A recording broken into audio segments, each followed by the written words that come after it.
Hello there, everybody. Dennis Prager here with Fireside Chat number 313? 14. This is Snoopy, the late Otto's beloved brother. Not blood brother. Okay, big deal. You're a good guy. You're a good boy. Okie doke, everybody. So this is my weekly opportunity, and I mean weekly. I have been on with you 314 weeks in a row, except for one, and it wasn't my doing. I had COVID, and we just didn't think we could legally have people come and shoot the video while I had COVID, even though I was totally okay with doing so.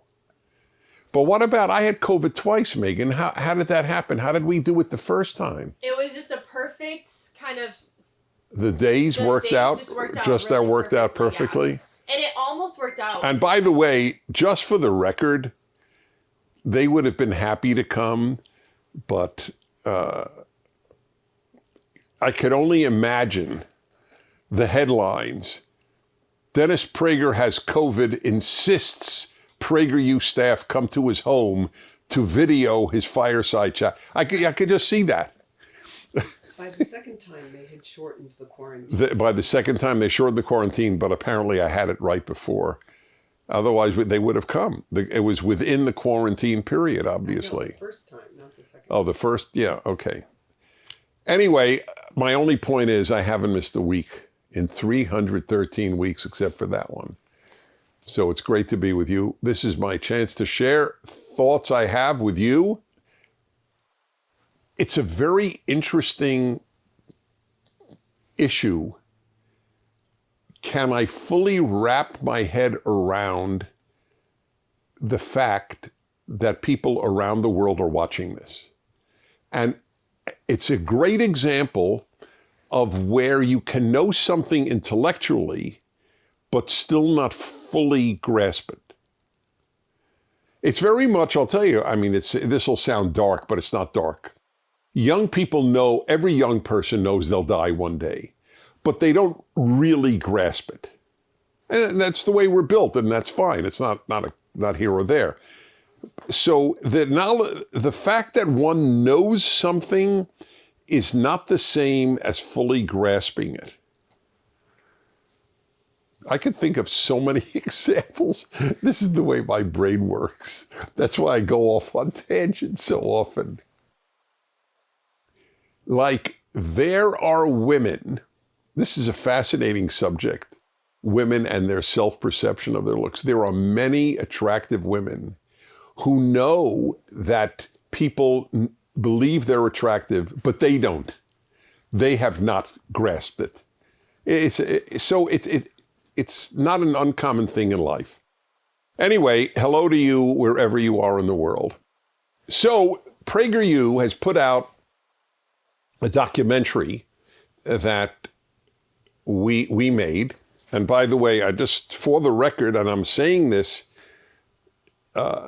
with a sense of great pride in the people who work at PragerU, I had nothing to do with that documentary.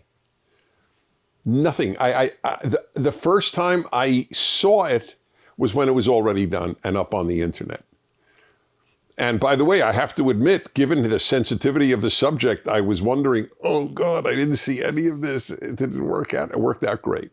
I am proud to have the name PragerU on that video. So those of you at PragerU who did that, congratulations. It is, you know why I like it?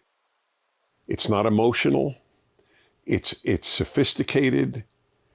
It's understated. I love making points in an understated way.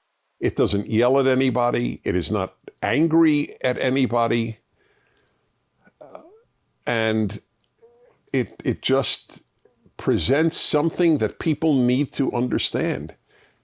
Not everyone who has quote unquote transitioned is happy about it. So, of course, there's been blowback from the left who feels that who feel that we should never have made this, which is so interesting in and of itself. Really? No one considering life-altering drugs and life-altering surgeries should be aware of another side to the issue? There should not be fully informed consent? As far as the left is concerned, I mean the whole left. I don't know of one exception. There are exceptions among liberals, but I always make a left-liberal distinction. No young person should see anyone who has any ambivalence about having gone through hormone blockers or surgeries or surgeries. That speaks very poorly for their advocacy of all these hormone blockers and surgeries. We don't want you to hear from people who have undergone this and have regrets. You should never be exposed to any person who has done this and regrets it. I mean, that's typical of the left. Always, I mean, there's no exception. Wherever the left is involved, dissent is censored. There is no exception. The moment there is an exception, you no longer have a leftist, you have a liberal or a conservative. Liberals and conservatives allow dissent. Leftists have never allowed it in any institution that they have ever gained power, in which they have gained power. So it's really remarkable.